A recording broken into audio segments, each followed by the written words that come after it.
E aí, filhos da terra? E se eu falar com você que eu já ouvi barulho dentro de um túmulo? Você acredita? Não era um gato e também não era uma pessoa.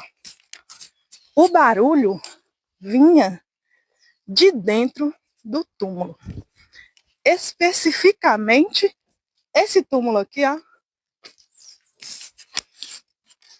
Engraçado que eu estava varrendo esse aqui do lado. Quando eu abaixei, eu comecei a escutar um barulho vindo daqui de dentro. Mas o barulho eu não consigo te definir como é o barulho, se era um gato ou se era uma pessoa. Não era um gato e muito menos uma pessoa. E aí? O que você faria numa hora dessa? Ficou curioso? Então me segue e curte para mais.